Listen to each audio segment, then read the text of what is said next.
Buenos días a todos y todas.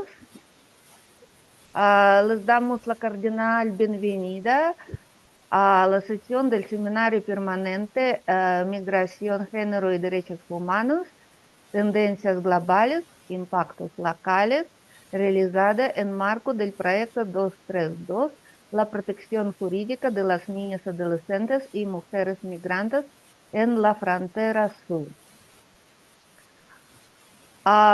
Les informamos que estamos grabando esta sesión para luego alojarla en la página del proyecto. Muchísimas gracias a nuestros colegas del instituto, estudiantes de licenciatura, maestría, doctorado y público en general para acompañarnos. Por favor, enciendan sus cámaras si sea posible. Recordamos que ustedes pueden escribir sus preguntas y comentarios en chat. Estas serán leídos y respondidos al final de la presentación.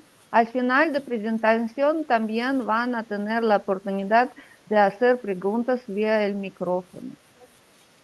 Hoy nos acompaña doctora Marta Liliana Arevalo Peña con su presentación titulada Una migrante establecida en la frontera sur de México, experiencias de desterritorialización. Muchas gracias por su presencia y su tiempo, estimada doctora, y voy a leer su semblanza. Marta Liliana Arévalo Peña es arquitecta por la Universidad Nacional de Colombia, especialista en planeación ambiental y manejo integral de los recursos naturales por la Universidad Militar Nueva Granada, magíster en ordenamiento urbano regional por la Universidad Nacional de Colombia. Maestra en Antropología Social por el Centro de Investigaciones y Estudios Superiores en Antropología Social, Ciencias Sureste. Y doctora en Ciencias Sociales con las líneas de concentración en Sociedad y Territorio por la Universidad Autónoma Metropolitana Unidad Xochimilco. Realizó una estancia postdoctoral en el Centro de Investigaciones Multidisciplinarias sobre Chiapas y la Frontera Sur-Sur con los proyectos Significados de Frontera para los migrantes establecidos en la región Soconusco y procesos de realización de los migrantes en la frontera sur vinculados a los programas de empleo del gobierno. Sus líneas de investigación y publicaciones se han enfocado en los temas de migración, frontera, reubicación, desplazamiento, hábitat, sostenibilidad y imaginario. Otra vez agradecemos la presencia de la doctora y le damos el uso del micrófono. Por favor, adelante. Solamente dame oportunidad a poner la presentación, por favor. Voy a esta presentación. Y también ahorita voy a compartir mi pantalla con ustedes. Doctora, hola, hola. Hola. Ajá.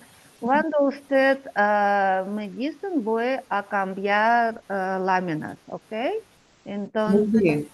voy a dejar láminas como así porque es más fácil manejarlos para mí. Entonces, por favor, Muchísimas gracias. Muy buenos días a todas y todos. La presentación que voy a hacer a continuación es el producto de la investigación sobre la estancia postdoctoral que hice en el Centro de Investigaciones Multidisciplinarias sobre Chiapas y la Frontera Sur, CINSUR, UNAM, gracias a una beca postdoctoral. Es un artículo que se encuentra publicado, pero pues la experiencia eh, que me llevó a, pues, a exponerlo y a proyectarlo y a darlo a conocer, porque esta es, si quieres puedes cambiar la, la, la imagen, porque pues este muestra el análisis de una experiencia migratoria de una mujer que es asentada pues en la frontera sur de México, y esta experiencia permite reconocer e identificar otras miles de historias de mujeres migrantes de Centroamérica, así como los procesos que se enfrentan al salir de su país natal y que en el camino pues son convertidas en migrantes forzadas y obligadas a habitar otros territorios. Es una biografía, es una historia de vida, y además se muestra la experiencia de ella en los programas de bienestar de personas en emergencia o natural, y también se pone al descubierto pues dentro de estos procesos la transformación que existe del poder y la violencia cuando se está en otros territorios y se está en contacto con diferentes instancias y personas. Pasamos a la siguiente imagen. Eh, Podemos ver aquí la localización de, pues para dar un contexto geográfico, la localización de donde ella la conocí y donde está sentada, que es Ciudad Hidalgo. Como vemos, es la cabecera del municipio de Suchiate, y está en la frontera sur y de Chiapas con Guatemala, entre México y Guatemala. Bueno, dando un poco de contexto de este programa que creó el gobierno, pues lo hizo viendo la vulnerabilidad que existía en el trayecto migratorio, pues quiso dar una opción mientras las personas en proceso de migración eh, estaban haciendo pues su regularización. Pues uno de los requisitos para entrar en ese programa llamado para personas en emergencia social o natural es que estuvieran precisamente regularizándose y que estuvieran esperando la respuesta de su proceso migratorio, de su estancia. Bueno, el programa funciona en cuanto a que el beneficiario hace un servicio social o comunitario por 13 hasta 6 meses, pensando en que ese es el tiempo en que se está eh,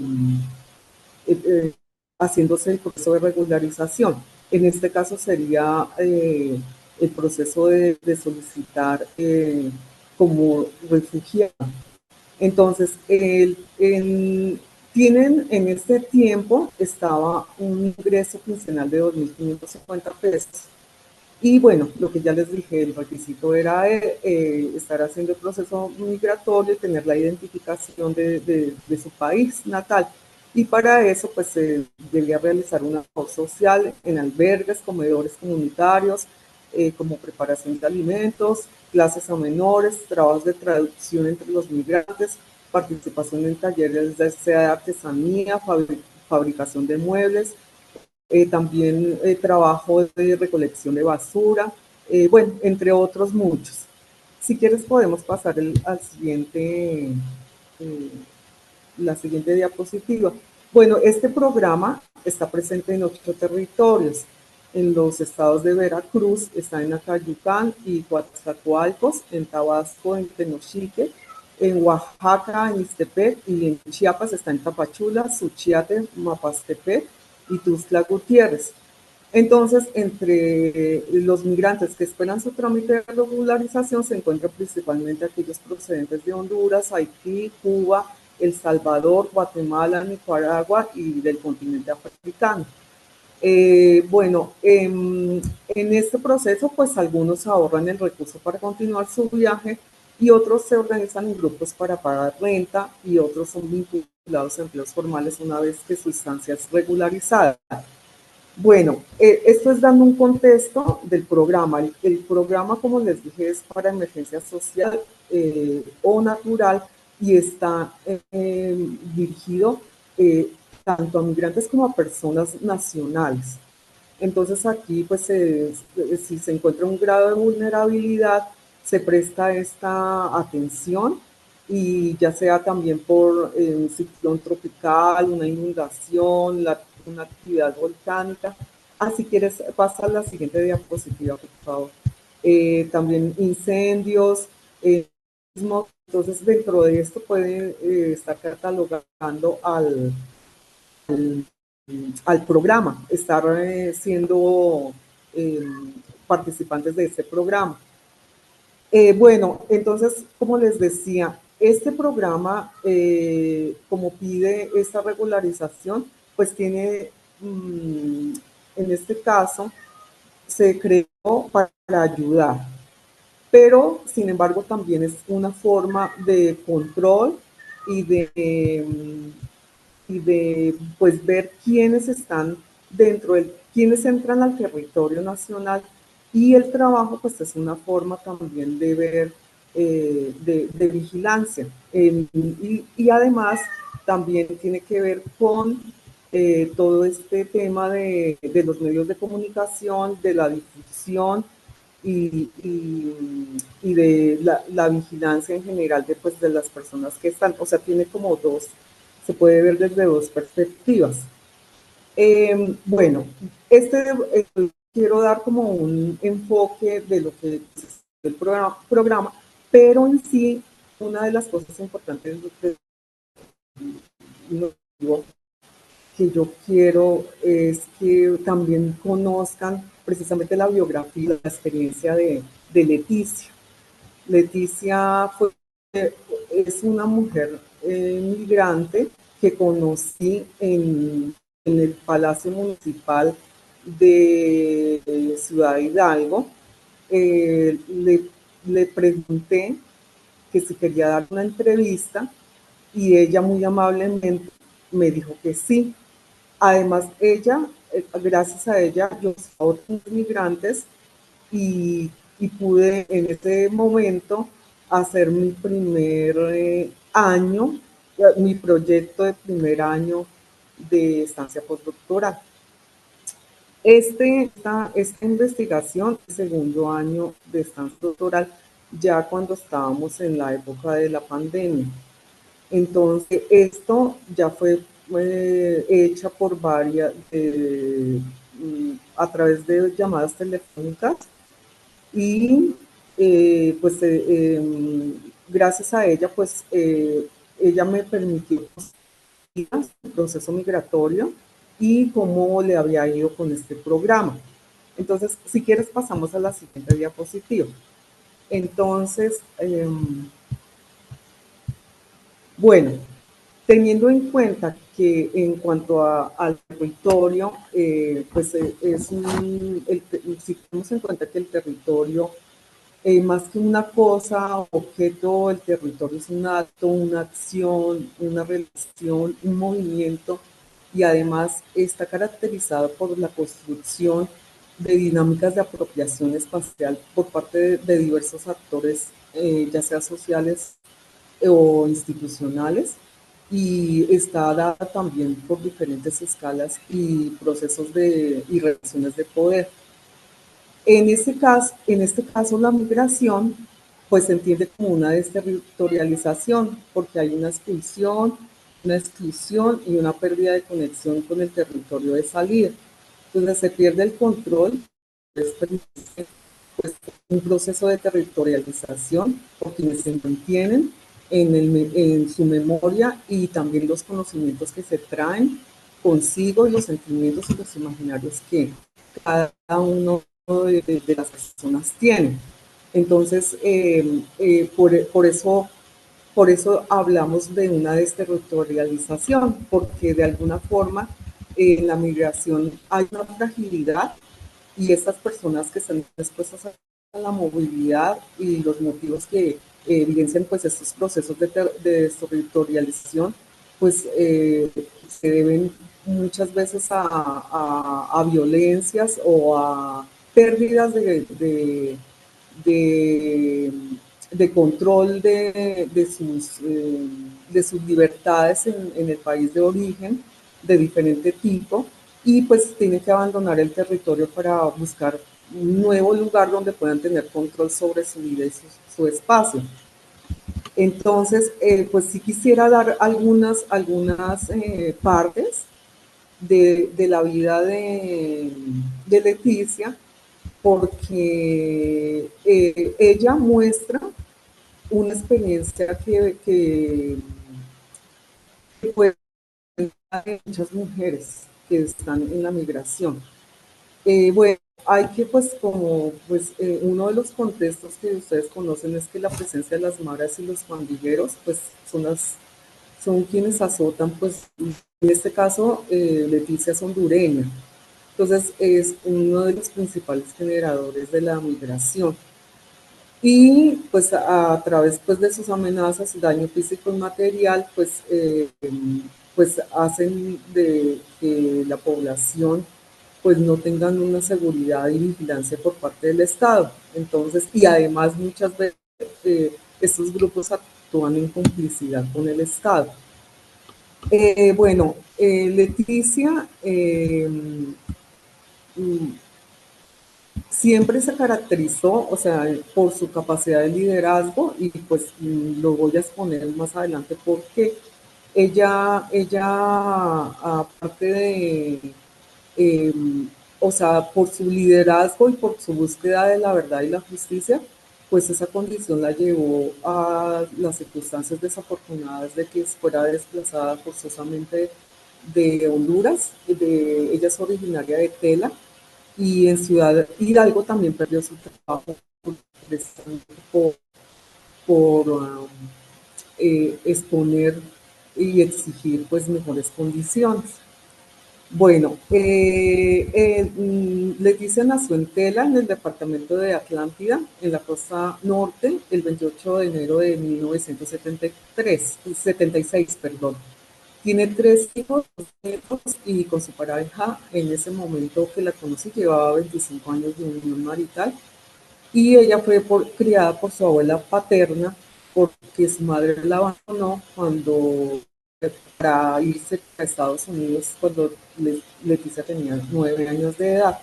Entonces ella expresa que ella se crió con su mamá y dice, lamentablemente, pues yo me parecí una tía por parte de mi papá, dice ella, como que me agarró cierto rechazo hacia mí y de niña me crió mi abuela y mi tía a la que supuestamente yo me parecía, pues ellas me criaron y siempre iba a los fines de semana a pasarla con mi mamá.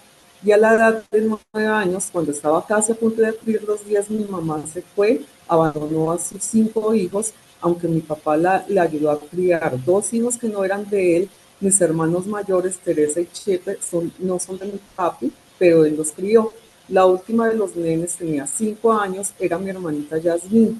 Pues nada, al cabo de los 5 años, porque nosotros a ella la dábamos por muerta, cuando yo cumplí 15 años, ella apareció por regalos. No apareció directamente, pero sí mandó donde una tía una caja con presentes para mis 15 años. Y fue así como nos dimos cuenta que estaba viva, ya, no ya con otra familia en Estados Unidos, pero estaba viva. Dejó en casa de mi papi con la trabajadora que nos marcó, porque ella se fue el 12 de julio, que era su cumpleaños. Entonces mi papi venía con un presente que era un perfume. Mi papi se lo compró y se lo traía cuando mi papi encontró a una extraña en casa con 2 niños, cuidando a mis hermanos menores. Cuando mi papi le preguntó de quién era ella, pues le dijo quién era y que la señora se había ido y que aquí le había dejado un papel en la cama. Entonces papá lo leyó. Entonces se despidió de él con ese papel diciéndole que ya no iba a volver, que ella se iba, se largaba. Una, eh, aún más inestabilidad en su grupo familiar. Él tomaba y a raíz de eso se hundió más en el alcohol. Estuvo a punto de perder su trabajo, pues nos descuidó muchísimo a los hermanos menores por estar tomando, tomando y tomando. Al caso que tuvieron que coger mis hermanos menores para donde mi abuela también. La mayor se fue para donde una madrina, mi hermano decidió meterse a donde un tío también. Luego, con el paso de los 2, 3 años después se metió a la milicia, en el 4.º batallón estuvo él y pues así fue pasando el tiempo. Cuando ya tenía 5 años de haberse ido, papi conoció a una muchacha, una nena, porque solo era mayor de mí 2 añitos. Él se juntó con ella y tuvo un niño y también ella lo traicionó con un primo de él. Entonces, la ausencia de la madre orilló entonces al padre a tomar decisiones para el futuro de su hija. Ella expresa, mi papito era lo más lindo que yo tenía. Cuando yo tenía 12 años, una madrina prima de mi padre decidió darme estudio. Entonces decidieron llevarme para la ciudad de Ceiba, lo cual fue una equivocación haberme ido para allá, que mi papi me hubiera mandado para allá porque casi destrozan mi vida. El marido de mi madrina casi me viola. Era algo horrible. Regresé a mi ciudad. Me tuve que escapar por medio de un sobrino de ese señor que me iba a violar. Él me metió en un auto y ya aparecieron ellos.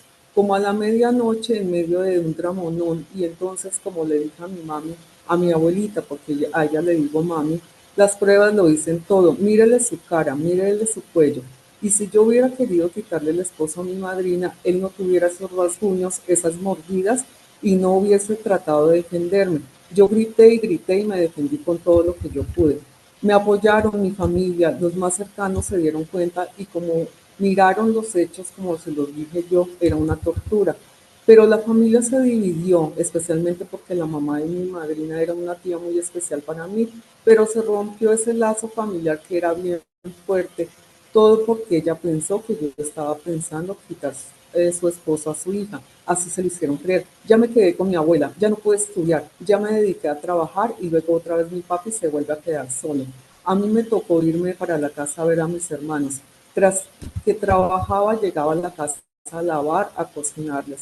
Tuve que criar por 2 añitos a ese varón que tuvo mi papi con esa muchacha. Era mi hermanito menor, estaba muy mal, estaba deshidratado. Cuando lo llevaron estaba demasiado mal, me lo cuidaban bien, no lo cuidaban bien. Me tocó llevarlo al pediatra. Mi papá tenía dinero porque había negociado sus prestaciones de su trabajo por 20 o 22 años y le dieron un buen dinero. Luego se llevaron al niño, entonces yo me dediqué a trabajar igual que mis hermanos. Todos trabajaban desde que tenía 13 años. La menor cuidaba a una niña en una casa ahí cercana, en el barrio donde vivíamos, y pues así nos dispersamos todos los hermanos. Mi papá quedó solo, pero todas las noches íbamos a dormir hasta que conocí al papá de mi hija, ahí en el trabajo. En ese trabajo yo duré 4 años y 8 meses en una tienda de adornos para novios que vendían velas. Según el relato, las dificultades para las que tuvo que atravesar Leticia desde temprana edad, pues tuvo como una única opción para subsistir, pues trabajar. Y los escasos recursos y las pocas oportunidades de la mayoría de la población hondureña, en especial de las mujeres, generan condiciones y ambientes de violencia que comienzan dentro de la familia y que se normalizan en la vida cotidiana. En su caso, Leticia fue agredida con un intento de violación y por razones ajenas a su voluntad se vieron frustrados planes de acceder a la educación escolar, lo cual su vulnerabilidad y ocasionó que fuera experimentando una desterritorialización al estar expuesta a condiciones de constante precariedad. En cuanto al tema, el tema de la transformación también, aparte, pues ella iba también viviendo pues sus experiencias de vida, también iba cambiando la ciudad. Entonces ella me cuenta que ya con el tiempo, cuando ella tuvo su primer hijo, ya se empezaba a sentirse insegura la ciudad. Ella expresa que demasiado insegura. Dice que cuando tuvo el primero los varones había mucha inseguridad, ya no podía salir de noche porque era peligroso, había muchos robos, violaciones, mucha inseguridad, demasiada. Estuvimos en una playa el fin de semana. Recuerdo que estaba chiquitito nuestro primer hijo varón y pues miramos algo bien feo. Eran unos 15 muchachos mareros que viven en el mismo barrio. Conocí a la mayoría por sus apodos y presenciamos una violación de una muchacha. Creo que era de la capital, estaba como a una cuadra, pero se miraba claramente porque no había monte, solo árboles. Y pues miramos como al pie del árbol del coco pusieron al novio encañonado, le quitaron la ropa a ella y se la tiraron a él. Y pues él también presenció todo ahí, bien brusco, terrible. Pues para que ellos se no notaran que nosotros estábamos incómodos y todo eso, decidimos aguantar ahí por cierto tiempo. Y ahí nos fuimos a casa de mi tía. Le contamos a mi tía y pues pusimos la denuncia. Pero la muchacha esa, cuando la llevamos al hospital, también denunció y tuvimos que ser como testigos y verificar la denuncia de la muchacha. En este caso, la desterritorialización constituye una realidad ligada a la pobreza y a la violación de los derechos humanos que se aumenta con la presencia de grupos delincuenciales que en diversos contextos promueven la pérdida del control de los territorios y de quienes forman parte de ellos. Bueno, ella también expresa que cuando empezaron las maras, ellos eran del barrio de ella. A ellos los conocía del barrio, eran amigos del hermano. Expresa, muchos de ellos eran conocidos de mi hermano, había estado en la escuela juntos, pero ya se habían separado. Capturaron a muchos de ellos, otros se fueron para Estados Unidos huyendo, otros para otras ciudades, pero condenaron a muchos de ellos y les hicieron condenas bien fuertes, pero me dio pesar con uno. No recuerdo su nombre, pero ese muchacho sí me dio mucho pesar porque él nos conocía a nosotros. Era el hermanito menor del que se llamaba Rocky. Él me hacía mandaditos a mí durante el embarazo y todo, y así fue como lo conocí. Brígido se llama él. Él nos miró que nosotros estábamos mirando esa violación. Él no participó, se lo puedo asegurar. Él no la violó, pero participó en el robo, en el asalto y todo eso. Pero a él lo juzgaron y lo condenaron a 15 años de prisión. El barrio donde ellos vivían se llamaba La Laguna. Las familias de muy escasos recursos, lo recuerdo. Muchos de esos muchachos caen porque sus padres son alcohólicos y también se drogaban. Muchachos que eran criados por sus familiares, no directamente por sus padres o sus madres. Los abandonaron, pues. Esto fue creciendo, porque ya no solamente asaltaban y violaban, ya por último ya eran asesinatos. Era tan cruel todo lo que había que se fueron formando varios grupos, varias maras en el barrio. Yo me acuerdo que eran los gambers. Los de las brisas se llamaban los briseños. La 13, la 18, no sé qué otro. Habría otra mara más. Eso era horrible. Un verano o un carnaval, eso era horrible. Se juntaban y el otro día era el conteo de muertos. Se daban entre ellos, pues por los territorios, por la venta de drogas, por cobrar el impuesto de guerra que se llama, no sé, y todo eso era un despelote total, mi ciudad cambió horrible. Como en el 95 empezó, y cuando ya se agravó fue como en el 98, y ahora pues es más peor. Es más, ahorita creo que están calmados, hay menos muerte, extorsión hay. Allá uno en tela no se puede tener un negocio porque las tres maras le cobran impuesto. Ya uno no puede trabajar, tener nada entonces, ¿para qué va a trabajar uno? Para ellos, no, pues no trabaja. Bueno, en este caso, pues para las maras es importante el dominio del territorio y pues sin embargo, si vamos a ver a fondo, pues ellos también sufren un proceso de territorialización porque dentro de su propio país, pues también tienen una invisibilización y desaparición por parte del Estado, el cual pues eh, es también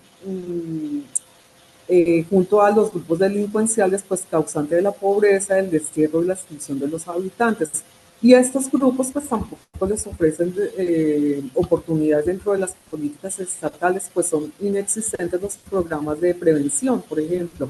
Pero paradójicamente se ejerce violencia hacia ellos a través de políticas de exterminio de sus estructuras, el despliegue del ejército para desmantelarlos y a la vez son utilizados por funcionarios gubernamentales para legitimar sus intereses privados.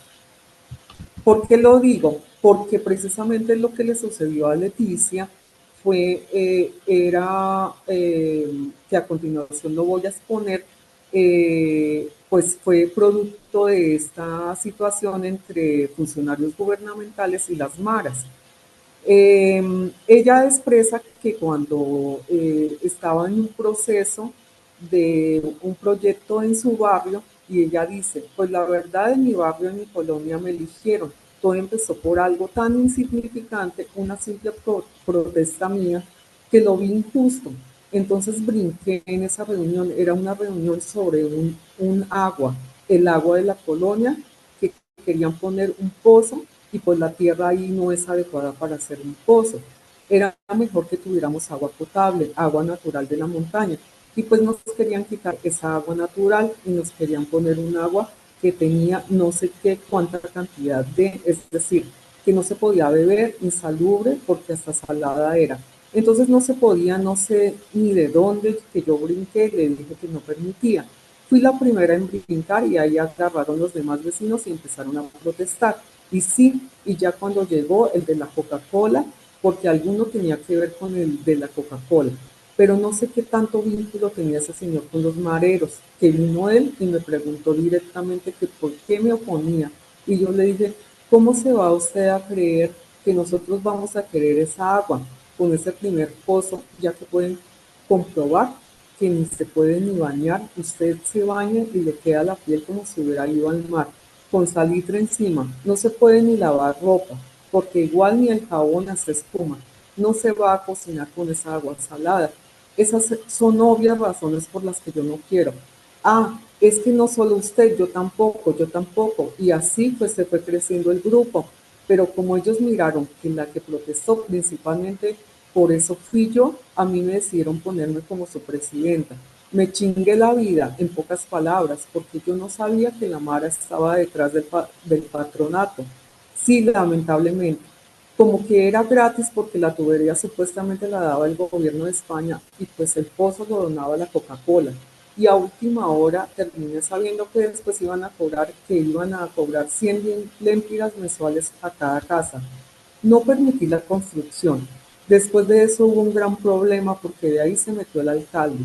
Como le dijera, el alcalde es hermano del legítimo dueño de esas tierras donde estábamos, porque las tierras donde estábamos, la primera parcela, que es donde yo vivo, esas las donó el gobierno de Tela, porque el hermano del alcalde lo había perdido por no pagar los impuestos. Pero los directivos de la colonia invadieron más territorio.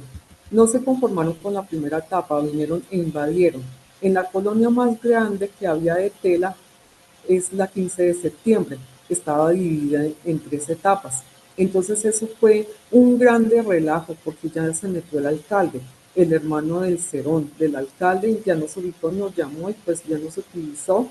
Eso es obvio para hacer esto y lo otro. Se llegó a un problema muy grande, se llegó a demandas, a denuncias, y pues ya metida en el problema, pues ya aquí más, no me queda otra que afrontar un problema, agarrar valor del que Dios me da para que tratar de limpiar. Una golondrina no puede hacer verano, así que de querer erradicar las maras de la ciudad, que ya se tornó bien feo todo eso, no creo que se hayan dado cuenta, pero directamente anduvimos denunciando, como que lo oían, algunos les habían pasado algún dato, porque ya de repente en los últimos días sí ya me dio miedo.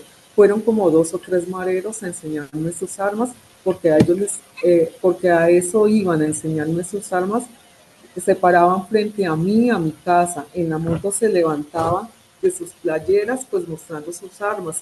Mis amistades, las otras personas con las que habíamos ido a levantar denuncias, a antimaras, a pandillas, nos llevaron hasta Tegucigalpa, nos tomaron la denuncia, pero no procedió.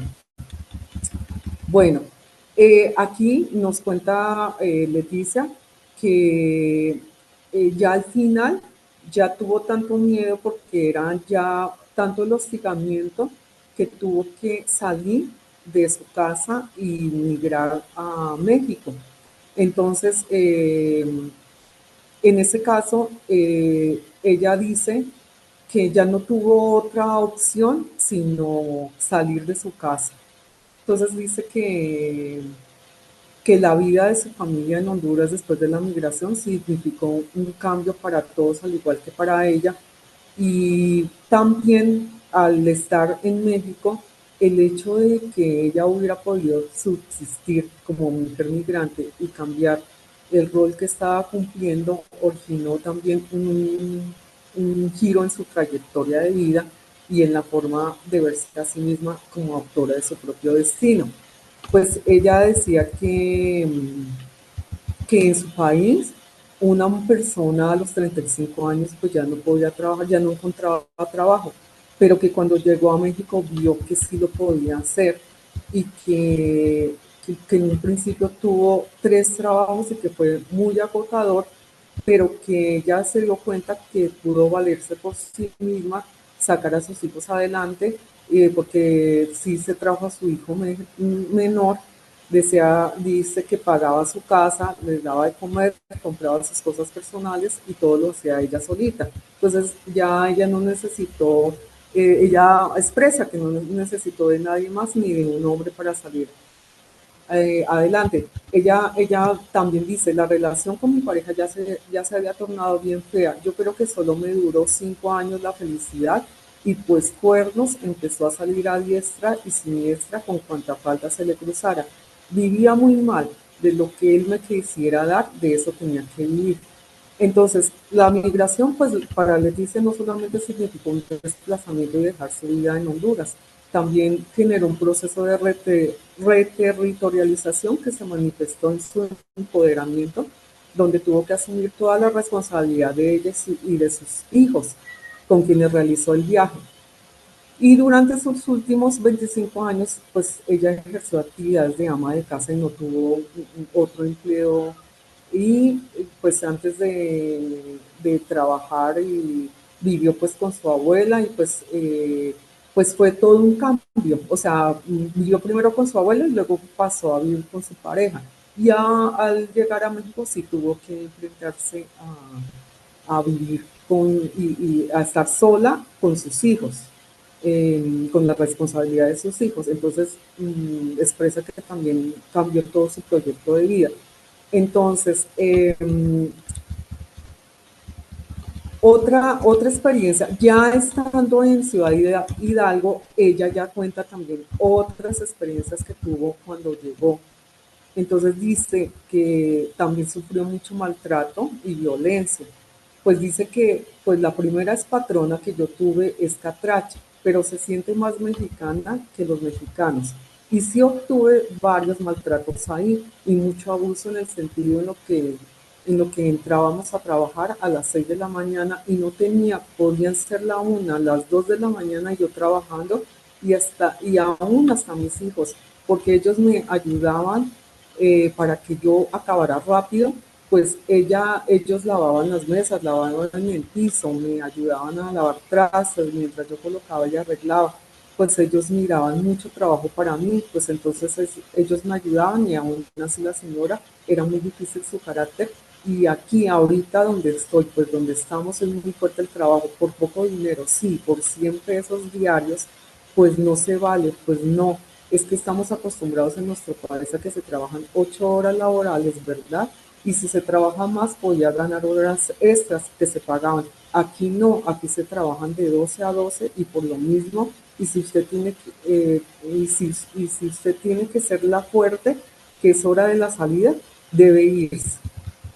Y entonces aquí, pues en este proceso migratorio, pues ella empieza a darse cuenta también de otra realidad, pero sin embargo, y eso pasa normalmente con muchos migrantes que aceptan los trabajos en las condiciones que sean para mantenerse. Y pues eso también ha conllevado a que la población local sienta pues esa competencia de que sobre la que un migrante acepta los trabajos y cualquier clase de trabajo por menos pago. Eh, bueno, eh, ya conoció entonces el programa, ya estando y empezando a regularizar su situación migratoria, empezó a conocer el programa que les estaba contando. el programa de emergencia para personas en emergencia social o natural.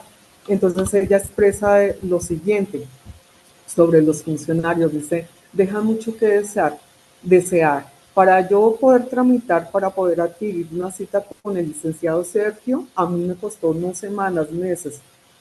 Yo empecé a tramitar allí un empleo desde septiembre de 2019 y hasta enero entré a trabajar, pero ya porque a mi hijo lo habían sacado. Mi hijo menor consiguió el empleo ahí, pero a él lo votaron por ser menor de edad. Entonces yo supliqué esa plaza de mi hijo, esa vacante de mi hijo, y yo la pedí para mí y fue dada hasta enero de 2020. También da testimonio acerca en ese momento de la presidenta del ayuntamiento. Decía, al principio nos quejamos porque la señora, a ella le dicen güera, la señora tenía racismo contra nosotros y ahorita también. Igual, por eso nos salimos voladas de ahí, de las oficinas, porque ella es un racismo que nos tiene a los migrantes, nos trató bien gacho, bien feo. Migrantes de M, dijo, ¿qué vienen a hacer aquí, a quitarles la paga a nosotros los mexicanos? Así se expresó ella sus palabras. Y para nada, porque solo vienen a hacer desmadres. Y pues no sé qué les habrán hecho algunos compatriotas o algunos migrantes, no sé, para que ella tenga ese racismo con nosotros, hasta el punto de no querer ni ver. Nos manda a cerrar el portón cuando estamos en el auditorio para ya ni siquiera oírnos, la oficina que ya está pegada al auditorio. Entonces ella hace así como que ya no quiere ver ni ver casi, ay, perdón, hasta nos chasquea los dedos.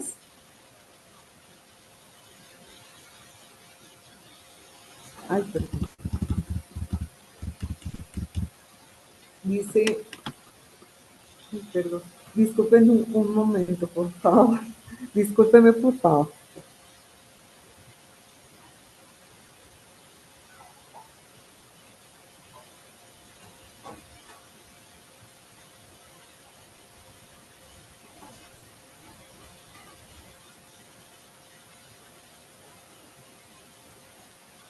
Perdón, les ofrezco una gran disculpa. Bueno, continuamos. Entonces, continuamos. Entonces dice, hasta el punto de no querernos ni ver, nos manda a cerrar el portón cuando estamos en el auditorio para ya ni siquiera oírnos de la oficina que está pegada al auditorio. Entonces, ella hace así, que ya no nos quiere ni ver, hasta nos chasquea los dedos que sí ya nos podemos ir, que nada estamos haciendo ahí, que el palacio no es mercado ni plaza pública para que estemos ahí, y así nos manda a echar con los policías, guardias de seguridad de ahí del palacio. Entonces, también habla sobre el programa y hace referencia que pues sí, es una ayuda que se le da al migrante y debe corresponder con algún tipo de actividad. Y pues se espera que ellos presten un servicio de lunes a sábado con una duración de 4 horas diarias que en varias ocasiones se prolonga. Pues ella expresa que dice, es una ayuda, tengo entendido que es para 4 horas de trabajo diario que nosotros tendríamos que desempeñar en trabajos leves de barrido y limpiado de calles, parques, oficinas del gobierno, cosas así, pero con toda la ayuda que pueden darnos, lo que es las escobas, traqueadores, guantes, todos los materiales de trabajo, ellos nos los tendrían que dar, pero eso no es así, es una excepción. No nos dan guantes, no nos dan materiales para poder andar limpiando. Entonces yo ya me había espinado, me he cortado, porque hay varios vasos de cristal ahí, entonces uno se corta, se rasca todo, y pues eso es lo que me tiene decepcionada, que no nos proporcionan los materiales que necesitamos para poder andar haciendo nuestras cosas y no correr riesgos. También expresa que, que que aparte de esas situaciones de descontentos, pues no hay claridad en las labores que deben desempeñar. Entonces ella dice, no me dijeron que lo que me iban a pagar, simplemente me dijeron palabras de ellos. Esto no es un trabajo, es una ayuda que se les da, pero tenemos que desempeñar un trabajo a cambio de esa ayuda. nos contrataron, no contrataron a otras personas, tengo entendido que eso tenían que contratar la presidenta aparte para hacer programas de otro tipo, como la vacunación antirrábica para los perros y gatos, por ejemplo, entre otras labores. También nos dice que pues no hay un tipo de precauciones ni indicaciones de forma general de los oficios, sino que era como ellos pudieran hacerlo. Entonces, lo mismo pasó cuando fue la época del COVID, tuvieron que hacer encuestas para saber si había enfermos del COVID, tampoco les dieron eh, las indicaciones. Eh, Otra cosa que expresa es que dice que para el pago pues habría que llevar pues sus credenciales, o sea, sus cédulas y la constancia de Comar que estuviera en proceso. Y les daban en efectivo 2.550 pesos quincenales. Pero entonces ella expresa que debían todos ganar lo mismo, pero dice que otros ganan más porque tenía entendido que había otras personas que estaban eh, ahí a través de su jefe y eran como personas ficticias las cuales daban a su jefa 500 o 1,000 pesos a la quincena. Entonces, eh, pues se puede decir que había corrupción dentro de los mismos trabajadores en ese programa y también se suponía que la duración de esos trabajos eran entre 3 y 6 meses mientras se hacía el trámite, pero ella decía que había varias personas que ya llevaban mucho más tiempo trabajando allí. Entonces, aparte de eso, se quejaba que las condiciones de trabajo no eran las más propicias, porque decía que las actividades en la oficina, baños, lo que más le molestaba era que no les daban los materiales para poder trabajar. Había que suplicar por un bote de cloro. A mí me costaba, incluso a mí me tocaba el baño, yo lo cerraba, pero yo me tenía que ir a la tienda a comprar un bote de cloro para ir a cerrar el baño, porque ahí no lo daban. El, todo lo que eran los materiales. Otra cosa, no nos proporcionaban balde y las cosas, lo que eran los trapeadores, lo que eran las escobas en mal estado, los trapeadores, las escobas, muchos compañeros llevaban sus propias escobas y nuestros propios detergentes y los cloros. Eso era lo que teníamos que hacer, pues comprábamos nuestros guantes para no contaminarnos de cualquier bacteria. Bueno, también se quejaba pues precisamente pues del trato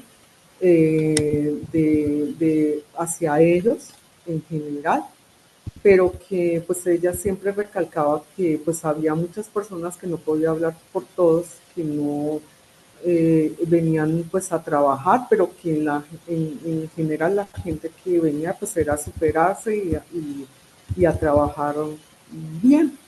Entonces, no, la situación, en este caso la situación de rechazo en la sociedad receptora es influenciada por el desempleo, que también vive pues gran parte de la población local, pues quienes ven afectados sus economías experimentan mucha dificultad para encontrar un puesto bien remunerado, ya que la mano de obra de los migrantes es barata, pues ellos prefieren trabajar en varios empleos con un pago injusto, pero que les permita subsistir y tampoco reclaman sus derechos y no se resisten a la imposición de tareas que no corresponden o que no forman parte de su compromiso laboral. Ya en cuanto a la vida en Ciudad Hidalgo de Leticia, pues ella agradece también mucho, agradece mucho la oportunidad que le ha ofrecido México y reconoce también que hay personas generosas y buenas y pero sí resalta siempre el maltrato que ha recibido.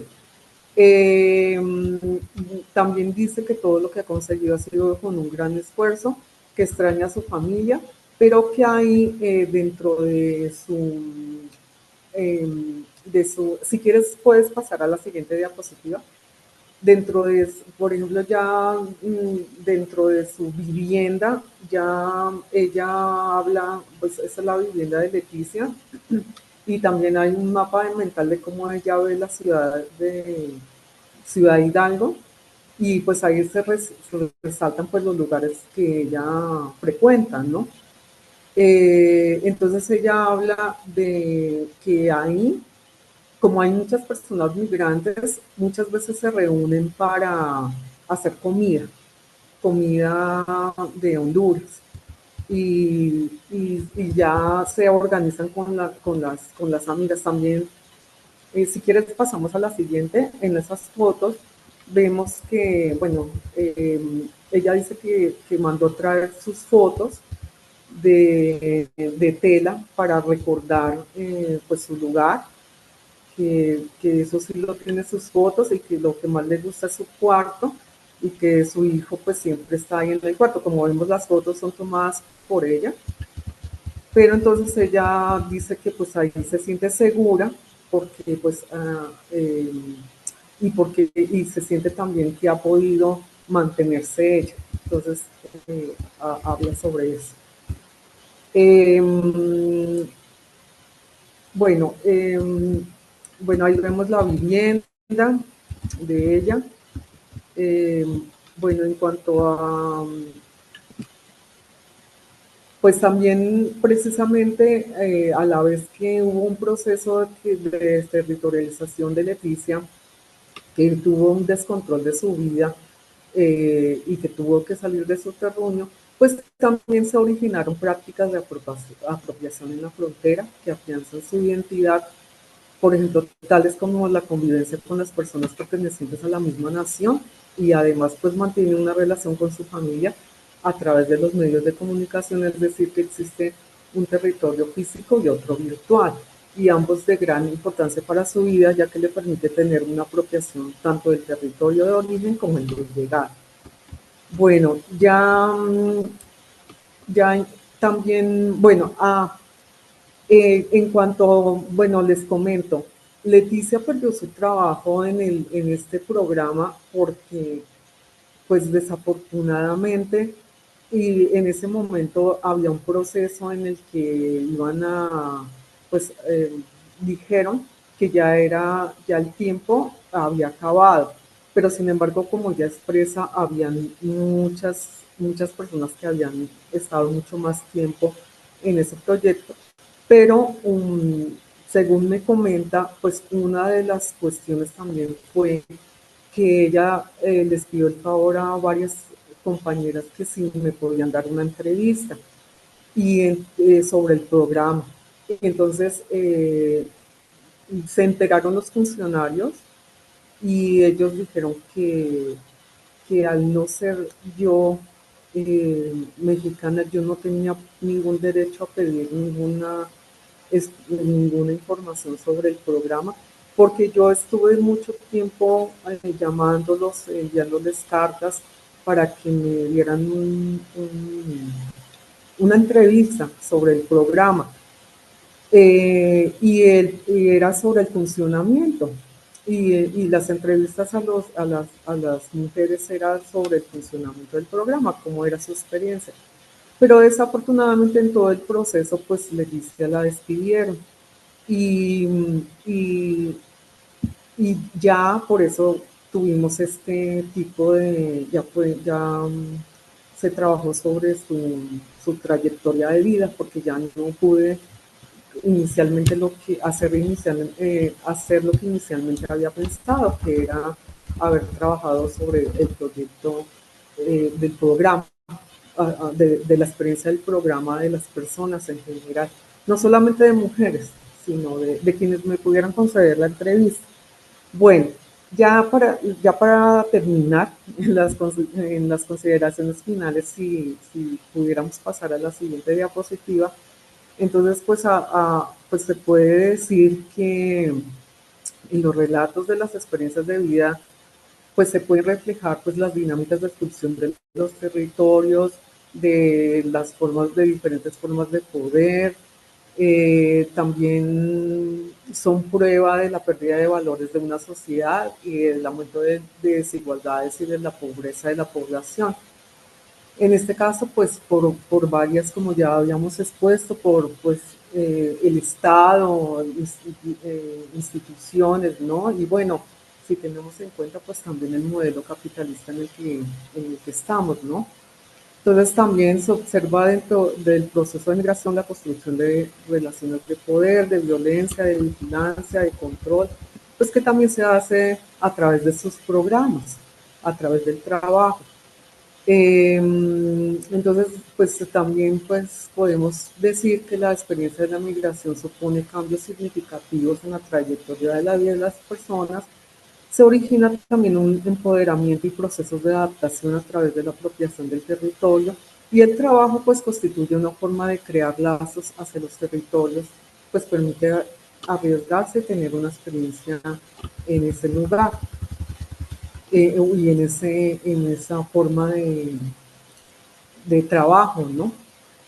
Y bueno, no sé si en la siguiente diapositiva, pues en la puesta en marcha de este programa, pues se ha querido brindar un trato digno al migrante y se ha buscado acompañarlo en su paso hacia Estados Unidos.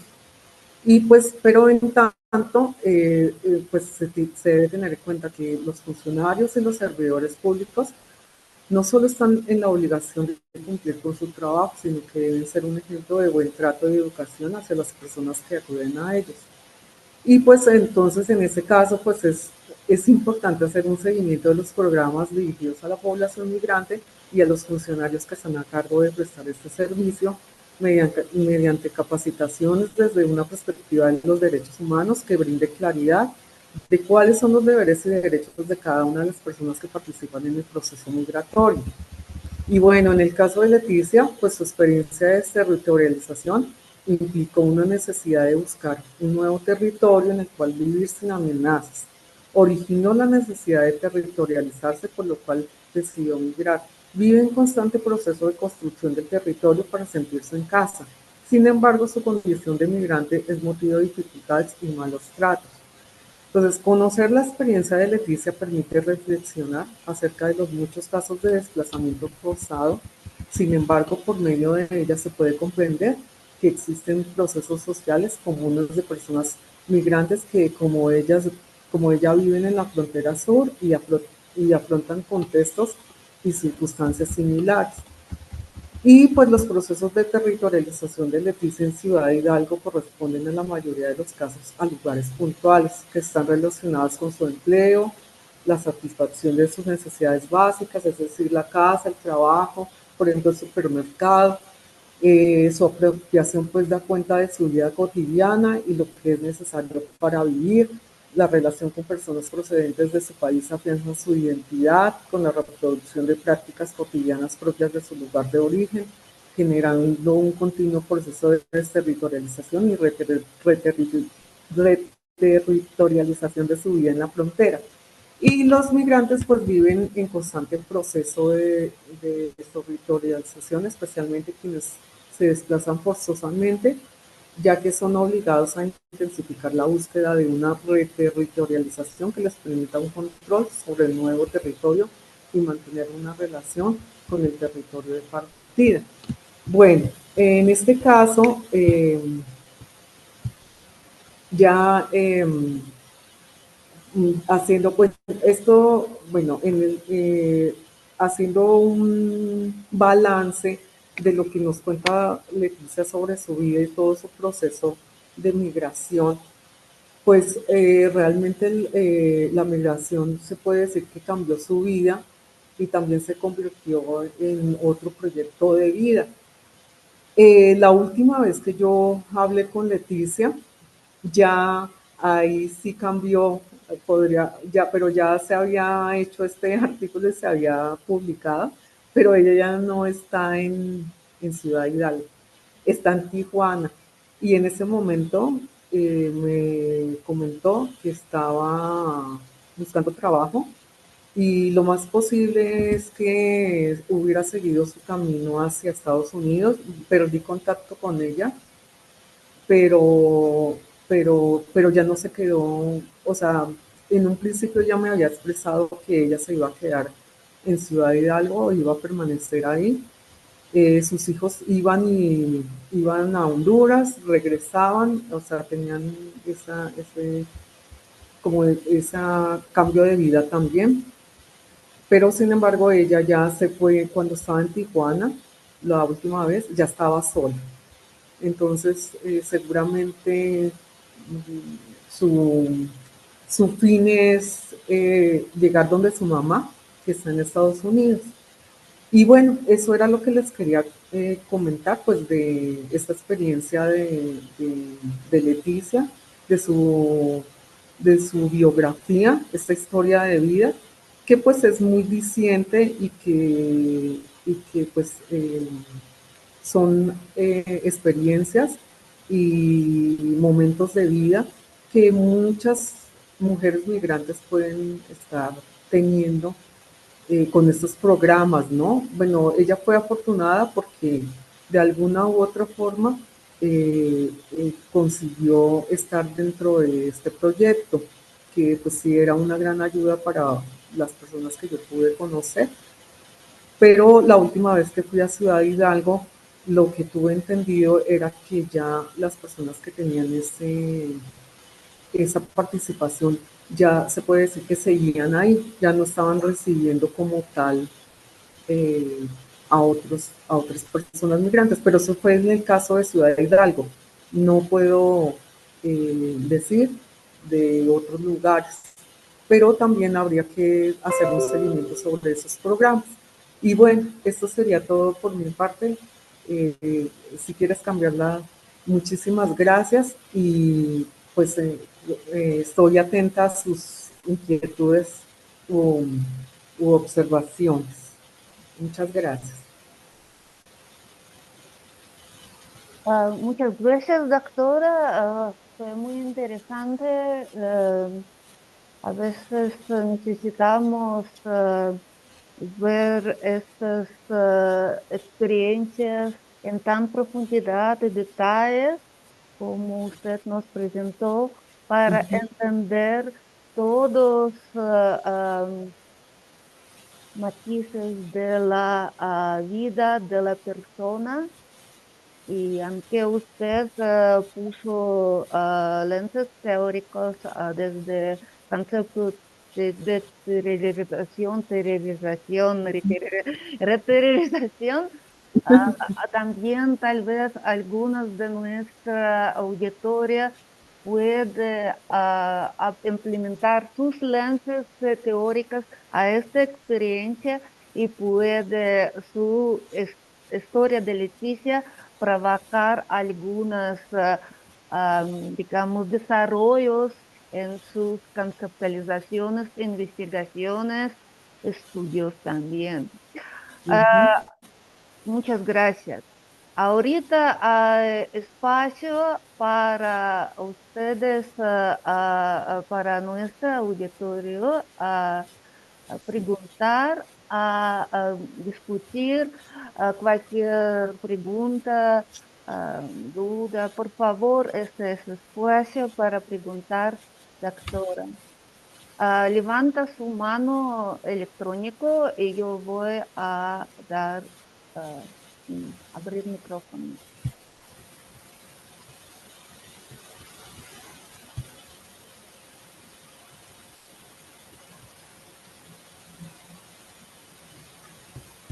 Ok. Lenovo quiere hablar porque abrió su micrófono o no. Yo quiero subir micrófono. Ok, sí, no hay nadie.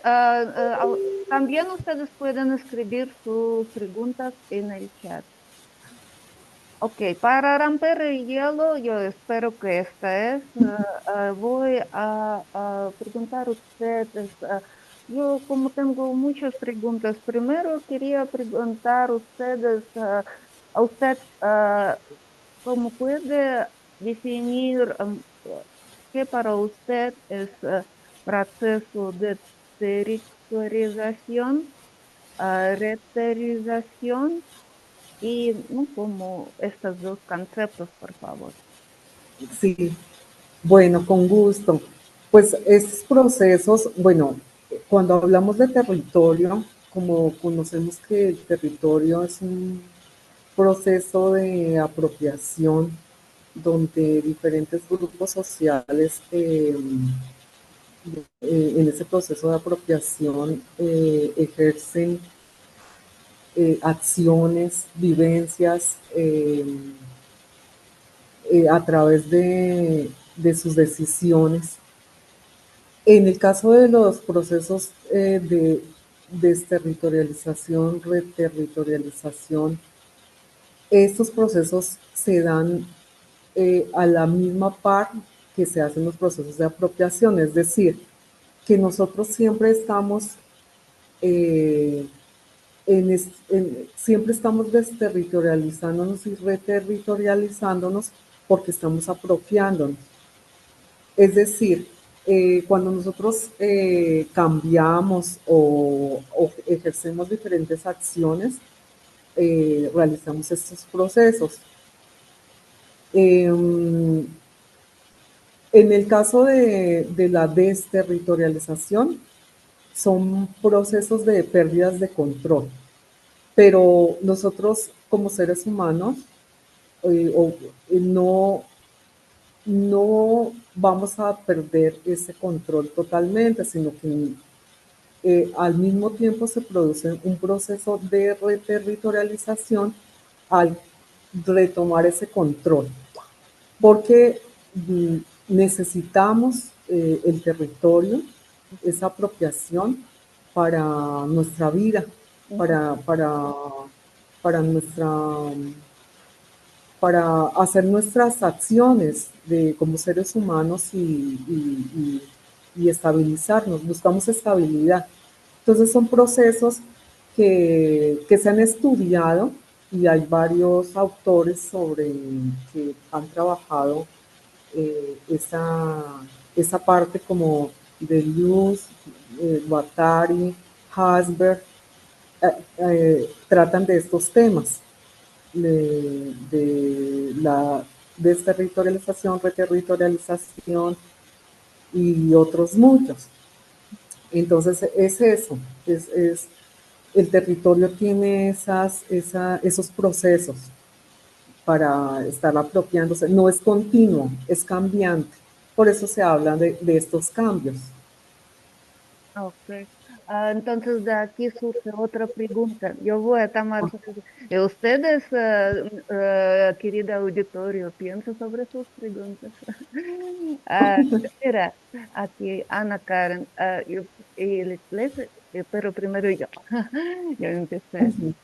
En fin, como yo entendí, hay como esta balanza entre deterioración y reterización, y esta balanza puede provocar migración. Si, por ejemplo, digamos, deterioración es más que reterización, es decir, persona más propensa a migrar.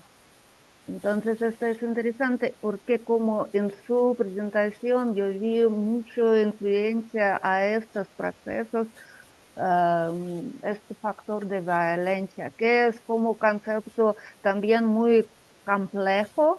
Como sabemos, hay mucha literatura sobre esta, que Sí, no concepta desde macro, micro, meso y espacio geográfico. Pero como vamos, no vamos a entrar allá en violencia, está presente de hecho en todos puntos, en todo transcurso, en su vida. No escapa de violencia esta persona, sí, escapa,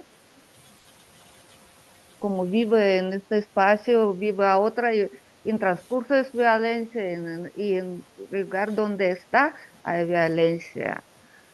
Entonces, esta violencia se presenta, pero para algunas personas, el mismo fue, como decir, como ustedes se construye este vínculo entre estos procesos vinculados con apropiación de territorio, deterritorialización, reterritorialización y violencia están nexos, porque si algunas personas no migran, a pesar que tal vez deterritorialización es más que reterritorialización, como, como usted, ¿y qué pasa entonces con supongo que no tienen suficientes recursos porque si hay estudios porque la gente no migra, pero entonces, ¿qué ellos hacen con violencia experimentada? ¿Cómo ustedes piensan y si ustedes tienen sus ideas sobre este nexos, territorialización, violencia, migración? Ujú. Eh, mm, ¿Me preguntas a mí esa o Sí, en sí, a general? usted, ¿cómo usted piensa? Ah, sí.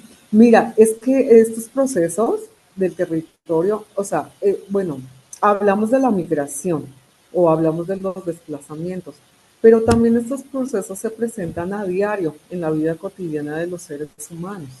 También nosotros vivimos esos procesos, no solamente están directa, o sea, es evidente en la migración, pero, por ejemplo, una persona que no migre o que no se desplace físicamente también lo vive, también están dentro de esos procesos, porque eh, así como las acciones y la vida de los seres humanos son cambiantes, eh, también estos procesos, buscando la estabilidad o buscando en nuestra vida cotidiana, vivimos esos procesos a diario.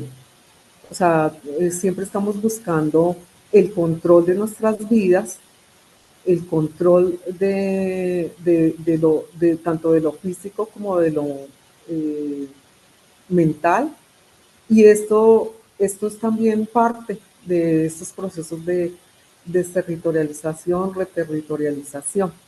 Pero en el caso de la migración es más evidente. Y las personas que no pueden migrar por diferentes circunstancias también viven esos procesos.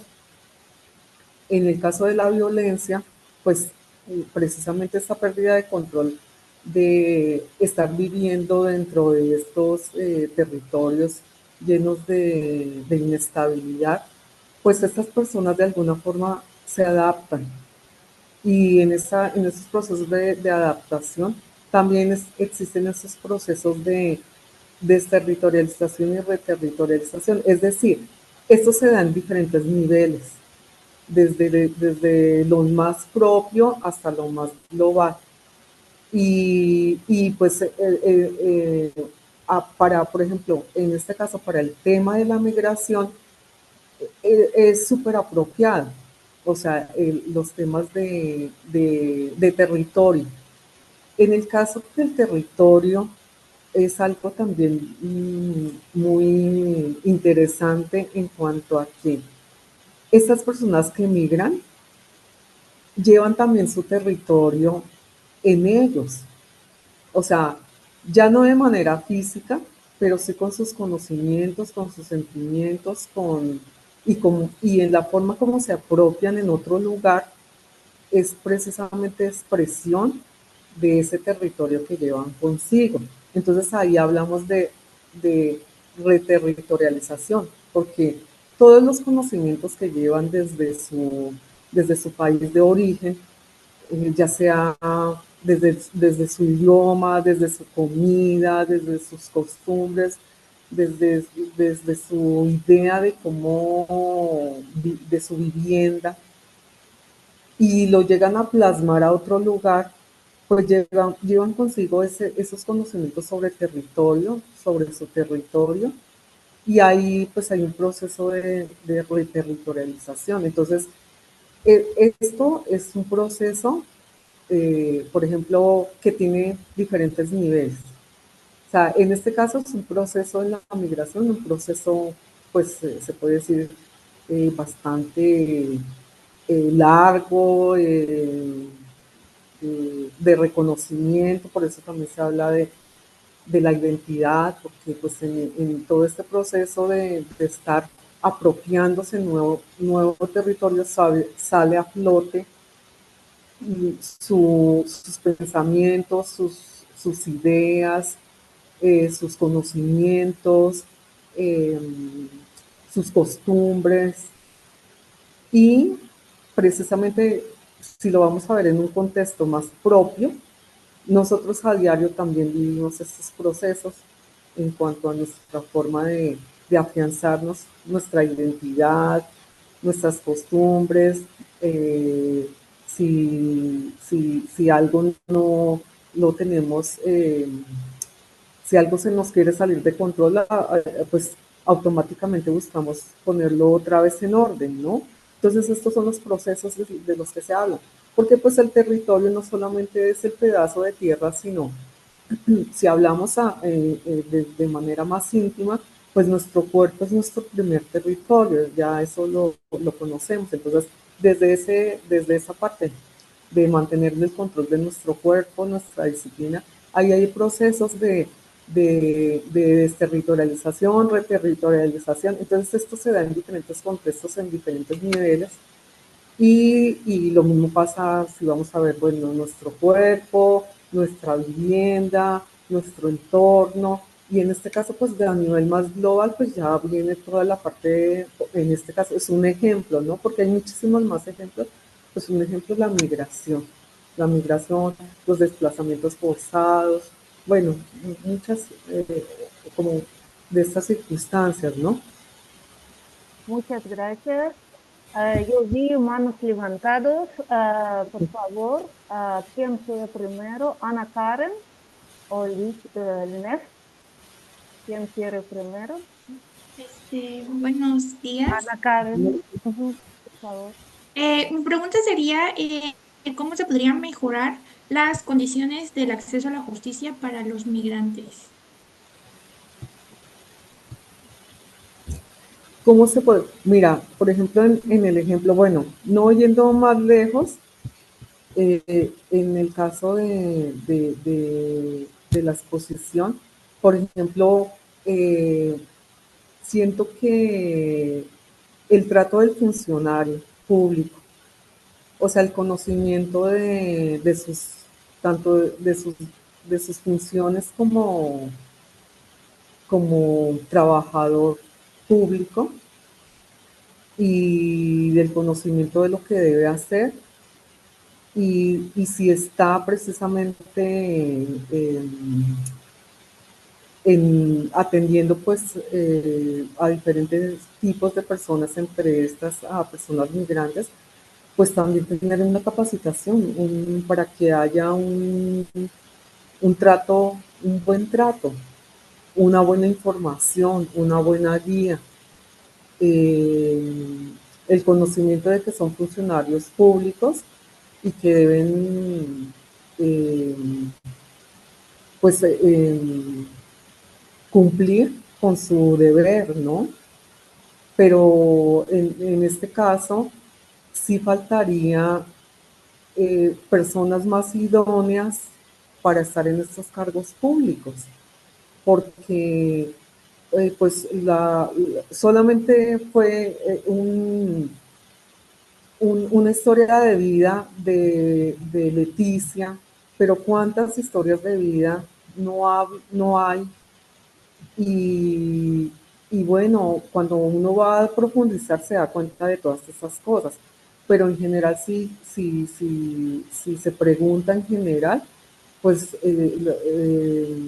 la relación con los funcionarios públicos, y yo creo que la capacitación que tienen los funcionarios públicos en cuanto a, ya ni siquiera es de los conocimientos profesionales, sino más bien como valores o ética, sería como algo, empezar por eso, por un crecimiento en esta parte de tener una formación, una formación moral, ética y humana para estar desempeñando esos cargos. Bueno, comenzaría por ahí, por esa parte que sería como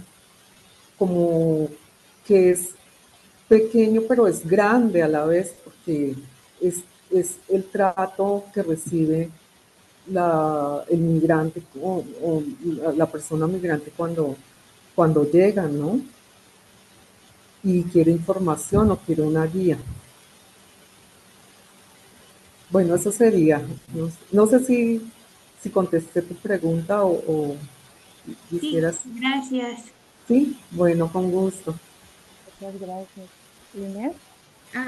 Buenos días. Me preguntaba más a qué estrategias de afrontamiento desarrollan las migrantes en ese, frente a las experiencias de desarraigo y pérdida. ¿Qué experiencias? ¿Qué estrategias de Ah, afrontamiento? ¿qué estrategias? Bueno, por ejemplo, en el caso de lo que yo he conocido, pues a veces no hay estrategias, sino que se tienen que enfrentar pues, a algo que no pueden, de algo que no se pueden quitar, porque muchas veces salen, no tienen otra opción sino salir de su país y lo único que pueden hacer es, por ejemplo, en el caso de Leticia y de la mayoría de mujeres que he conocido, es buscar un trabajo y en el caso de y afrontar, por ejemplo, esta serie de circunstancias, como lo que bueno, como lo que conocimos de Leticia, de trabajar de 12 a 12 ganando 100 pesos. E ir de esa forma conociendo pues y buscando otras formas de ingreso. O sea, es como lo que yo he conocido. Lo primero que hace una mujer migrante, bueno, un hombre también, o sea, de lo que es buscar trabajo, buscar una forma de ingreso. También, si no es posible, por ejemplo, en la frontera, buscar desplazarse a zonas más grandes. O sea, por ejemplo, en el caso en Chiapas, a Tapachula o a Tuxtla, buscando empleo y si no, muchos pues seguir eh, avanzando hacia otros estados. Muchos hablan de Monterrey, por ejemplo, de la ciudad de Monterrey,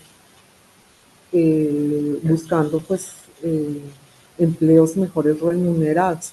Pero en este caso lo que veo es la forma de subsistir económicamente, de poderse mantener económicamente, es lo que se busca en primera instancia. No tanto la regularización, sino es esa parte de sustentarse económicamente. Muchas gracias. Sí, con gusto. Muchas gracias. En fin, Sí, quería preguntar si hay otras dudas, preguntas por parte de nuestro público, por favor. Si no, permítame pasar para última parte de nuestra seminario, es presentar la constancia de doctora. Vamos a entregarla en modo virtual para después yo voy a enviar esta constancia disculpa, a su correo electrónico. Y te estoy buscando cómo compartir mi pantalla. Share.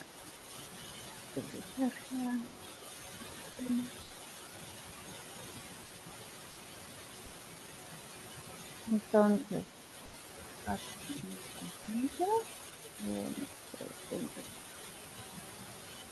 no está abierta. muchísimas gracias.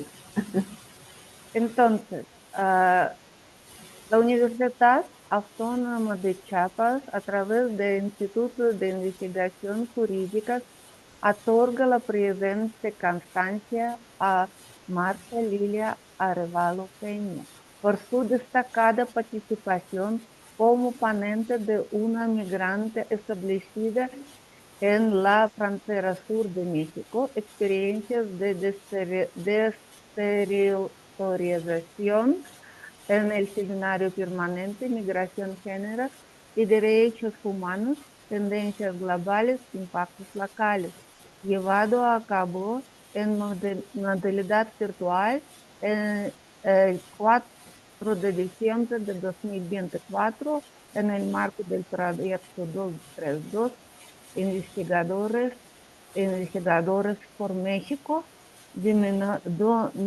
denominado la protección jurídica de niñas y mujeres migrantes en frontera sur, por la conciencia de la necesidad de servir, doctor Jorge Alberto Pascasio Bringas, director del Instituto de Investigaciones Jurídicas, UNACH.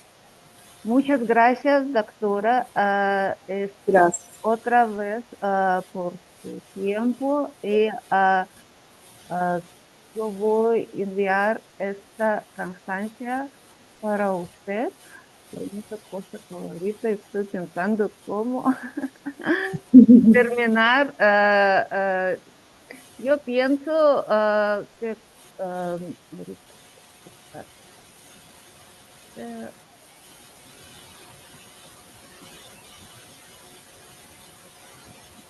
no soy muy buena todavía en técnica, nunca tal vez me voy a convertir en profesional en estas cosas. Pero otra vez, muchas gracias. Yo quería también que quien pueda abrir sus ventanillas para que hacemos una foto final para después ponerlo en redes de nuestro instituto, por favor. Quien pueda, o si quien no puede, voy a hacer foto como así. Entonces, otra vez, muchas gracias. Mira la cámara y con una, dos, tres. Mira, apareció nueva persona. Y una vez más. Una, dos, tres. Muchas gracias a todos y todas. Nos vemos en el próximo semestre. Recuerda que desde febrero y enero nos vamos a tener nuestro seminario. Para recordar que desde febrero 2025, cada mes, cada primer miércoles, nosotros tenemos sesión de nuestro seminario. Y en fin de este año vamos a distribuir un cartel o en primero de semestre que viene. Muchas gracias otra vez y nos vemos en otra ocasión. Bye, bye. Muchas gracias, muy amables. Gracias. Gracias por la invitación. Gracias. Bye.